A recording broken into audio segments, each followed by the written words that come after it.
മുണ്ടക്കൈ ചൂരൽമല ഉരുൾപൊട്ടൽ ദുരന്തത്തിൽ ദുരിതാശ്വാസ പ്രവർത്തനങ്ങൾക്കായുള്ള ചെലവിനെ ചൊല്ലി ഭരണ പ്രതിപക്ഷ ഏറ്റുമുട്ടൽ തുടരുന്നു. അധിക സഹായം ആവശ്യപ്പെട്ട് കേന്ദ്ര സർക്കാരിന് നൽകിയ മെമ്മോറാണ്ടത്തിലെ പ്രാഥമിക കണക്കുകളെ തെറ്റായി വ്യാഖ്യാനിച്ചുവെന്നാണ് മുഖ്യമന്ത്രിയുടെ വിശദീകരണം. ഇതോടെ യഥാർത്ഥ കണക്ക് പുറത്തുവിടണമെന്നാവശ്യപ്പെട്ട് കോൺഗ്രസ് രംഗത്തെത്തി. മുണ്ടക്കൈ ദുരന്തത്തിലെ എസ്റ്റിമേറ്റ് വിവാദം പൂർണ്ണമായും തള്ളുകയാണ് മുഖ്യമന്ത്രി. ദേശീയ ദുരന്ത പ്രതികരണ നിധിയുടെ മാനദണ്ഡങ്ങൾക്കനുസൃതമായി തയ്യാറാക്കിയ ആവശ്യങ്ങളെ തെറ്റായി വ്യാഖ്യാനിച്ചെന്നാണ് വിശദീകരണം. പ്രതീക്ഷിത ചെലവുകളും വരാനിരിക്കുന്ന അധിക ചെലവുകളും ഉൾപ്പെടുത്തിയാണ് മെമ്മോറാണ്ടം നൽകിയത്.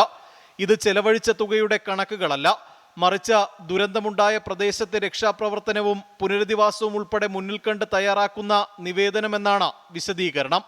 കേന്ദ്ര സഹായം നേടാനുള്ള ശ്രമങ്ങളെ തുരങ്കം വയ്ക്കാൻ ശ്രമമെന്നും മുഖ്യമന്ത്രി കുറ്റപ്പെടുത്തി. അതേസമയം സർക്കാർ വിശദീകരണം തള്ളുകയാണ് കോൺഗ്രസ്. ദുരിതാശ്വാസ പ്രവർത്തനങ്ങളിലെ ചെലവ് കണക്കുകൾ അവിശ്വസനീയമെന്ന് കെ സുധാകരൻ എം പി പ്രതികരിച്ചു. ചെലവായ തുകയുടെ യഥാർത്ഥ കണക്ക് പുറത്തുവിട്ടില്ലെങ്കിൽ ശക്തമായ പ്രക്ഷോഭത്തിലേക്ക് നീങ്ങാനാണ് കോൺഗ്രസ് തീരുമാനം. 24 തിരുവനന്തപുരം.